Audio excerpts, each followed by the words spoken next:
Welcome to Midpoint and our series on Till Death Do Us Part. Tracy Weidman, a registered counselor, is also a friend and a colleague. She and I often talk about the historical institution of marriage and the social, legal, and emotional impacts it has on the unions of the modern world. At Midpoint, we decided to bring you into those conversations. But before we take you there, a reminder that the views expressed are entirely our own and may not capture all the complexity and diversity of a variety of relationship structures. If anyone is needing help, there are a variety of ways to seek and get professional help. Thank you for joining us. Welcome back, Tracy. We had fun talking last time just about, the fairy tale marriage and a wedding represents, and also some of the societal pressures under which people want to go down that path. Not even pressures, but just this general expectation, which just makes you go along that route in a very sort of natural progressive way as you age. Let's talk a little bit today about once you are at the altar and you are having a beautiful wedding, and what is the honeymoon stage of this all? Well, I think the honeymoon stage often, it starts at the very beginning where one's expectations are a little less down, and over time they come back up into place. And the passions are high. Yeah, exactly. And I mean, that's what, gosh, maybe if you didn't have that erotic period, who knows, maybe it would never happen at all. So in the seed of that, though, I think is where the work happens after that honeymoon period. Of course, everything is exciting, everything is new. How do you keep that going? Yeah, I think it's a good question. And I also wonder if, is it meant to be to keep going in that way? Because I mean, is it sustainable to expect that kind of heightened sort of state, and that in the reality of things, and given the ways of the world and what we are journeying through, is that there is I think a requirement to consider how to be in relationship in the mundane, in the day-to-day, that isn't in this heightened state all the time. And we move into a different flow and rhythm of life.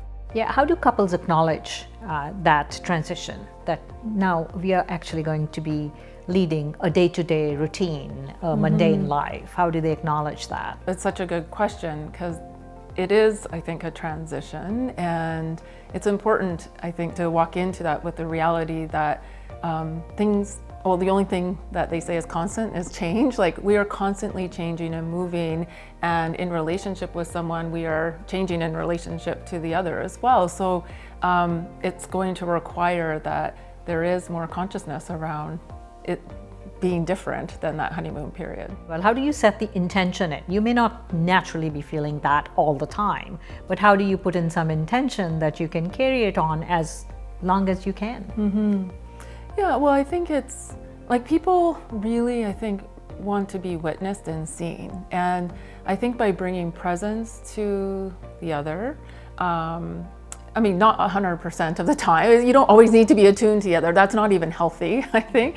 But how you bring the presence to the other, let them know that you are seeing them and witnessing them, just as you know what it feels like if someone really witnesses and sees you. It's such a touching thing, and you feel connected to someone. So I think by creating intentionality around that, about being really present to one another, and that might look different for different couples. Because people have other passions too. Maybe they are career oriented or they are friend oriented. Do you think in that piece the relationship can be lost sometimes, or at least have that perception for a partner that, I'm not as important anymore? I think it can have that perception, but I think it's really healthy that we are in community with many people and in relationships with others in ways that move us.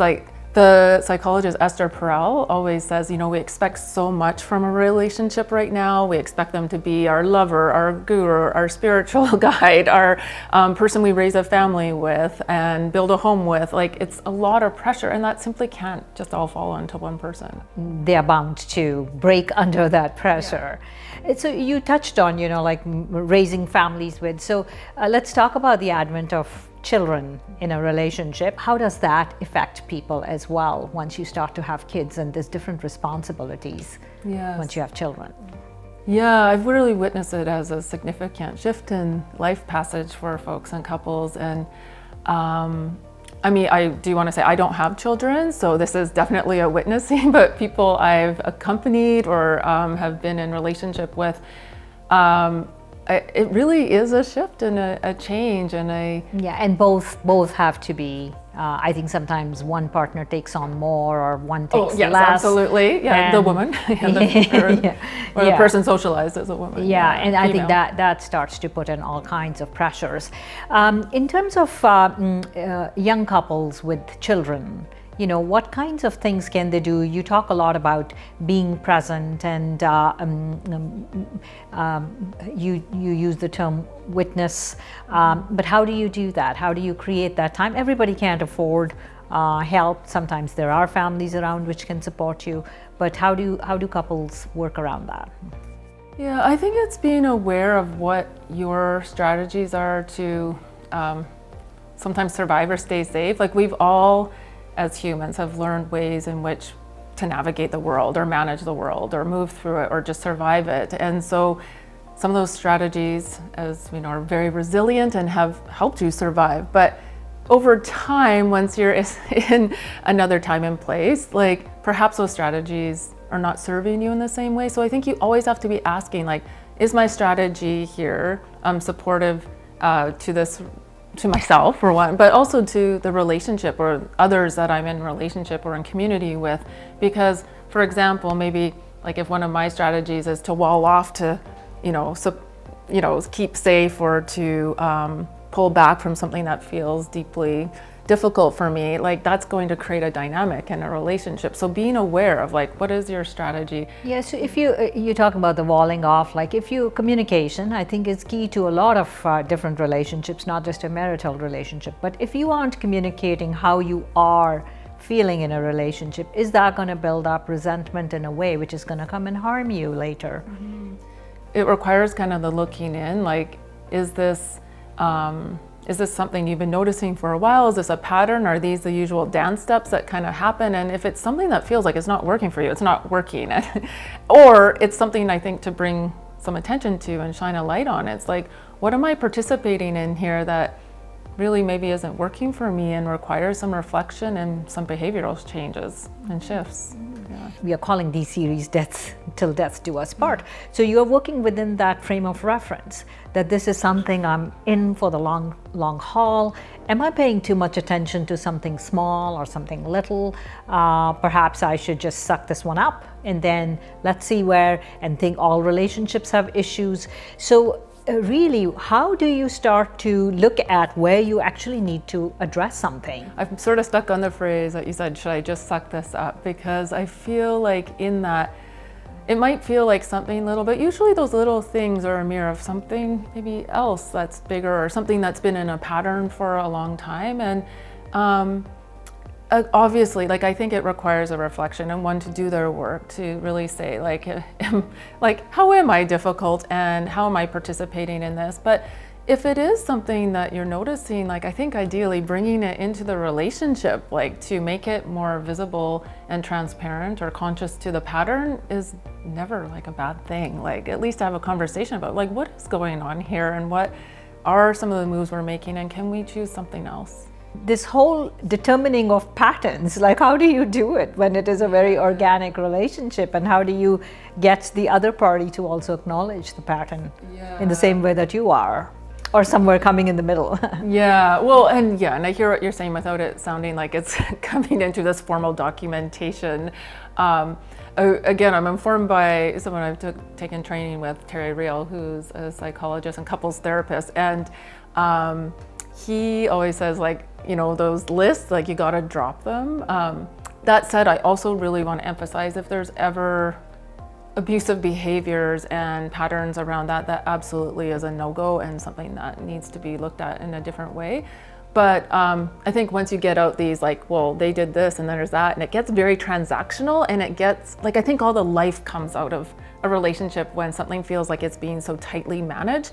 So it's like, how can you look at it maybe more loosely as there's this pattern, like when this happens, this unfolds, and when this happens, when I do this, you know, when I step on my own foot, this is what happens, and when the other does this, and getting curious about that, and is there an opportunity to bring in that self-presence or even a bit of that curiosity into what's happening in a way to disrupt what is maybe causing some misery. A lot of people talk about how opposites attract. What is the relevance and importance of compatibility? What does it even mean in a relationship? I mean, I think sometimes there's disowned parts of ourselves that we put onto another. Like I was in a relationship once and I found this person incredibly intellectual and like just like could recite any like piece of knowledge. And I felt like, I realized afterwards, like, oh, there was something about the wisdom I felt he was carrying, that knowledge and intellectualization of things that I wanted for myself. So I think we do that, but to be aware of like maybe where we're disowning some parts of ourselves and we can take back in for ourselves and acknowledge also that we're all different. I mean, yeah, we play different roles, and being aware of what role am I playing in this drama as well, because I think it is a drama. It is a drama. Like it's like we're all characters playing these roles, but to be aware and bring consciousness to that. Like if I am the caretaker in this dynamic, like am I choosing that? Is this being put on me? Like to get curious again about disrupting that. Maybe you choose that, and that's absolutely fine. But if that's not something that you feel is working in that pattern, then maybe it's something to look at. Mm-hmm. And what does compatibility mean? Like I hear that term so loosely used all the time. Does it mean doing things, enjoying things together? Like what is compatibility to you? Actually, that's a good question. I don't know. I think compatibility, I mean, I don't think it means you necessarily like doing all the same things. But perhaps it's having a vision for life, like having at least some common values and a vision that you feel is going to move you through in a way that feels like it's, life-giving, not death-dealing. Yeah. Do you think couples lose sight of that there's compatibility in the bigger picture, in the long-term goals, the the immediate satisfaction needs are so high that the bigger goals get lost? Yeah, like if a relationship dynamic shares some of those rituals throughout the day, I think there can be perhaps some ways that could enhance a dynamic. But I think as long as you're just clear on like what each other might need to move through their daily routines and rituals, or agreements around that, or what you're going to participate in together, like just to be really clear about that. If it's not clear, then you're going to be in an ongoing dynamic where someone is going to be, well, both are going to be miserable if they're constantly disappointed. One of the comments we got from one of our viewers is, how do you create the time to be intentional and be together in a world which is go, go, go, go, go? Like you as couples have a lot of responsibilities and you need to fulfill them. How do you find the time? How do you create that time? Yeah, I kind of just went aerial view when you asked that question, because I think the way our society and systems and institutions is like the demands that are put onto a couple or into relationship dynamics is immense. Like, and the systems can often create a lot of violence and make it feel like we're wrong or we're not thriving. So I think it asks the question of a relationship is like, what are you in service to here? Are you in service to like really creating that intimate connection with one another? Or are you going to find ways to maybe push up against where you can? And I get this is the day-to-day that requires so much and so much time spent on just surviving. But where are you going to really maybe try and disrupt some of those expectations that are put on you and really be intentional about creating the time? I know there's only a certain amount of time in the day, so it does require some navigating. And couples with young children often bring this up to say, hey, all I can do right now is be a parent. Like we need to park our stuff because we need to be parents to these kids.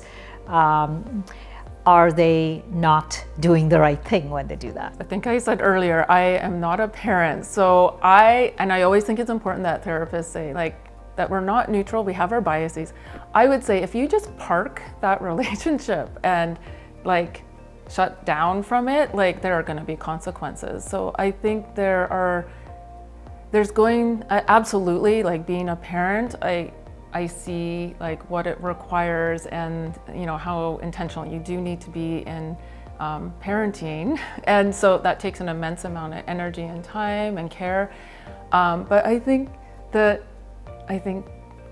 cutting off that. Parking is not a solution. Parking, yeah, the word parking. I'm caught on parking. I think that will not serve the children either. Like children are watching their parents. They are taking in everything. You are modeling everything to them. I think keeping that in mind, like they are witnessing you and what it means to be in a relationship. So you probably want to be thinking about how you are intentional. How do you lovingly and respectfully disagree on things?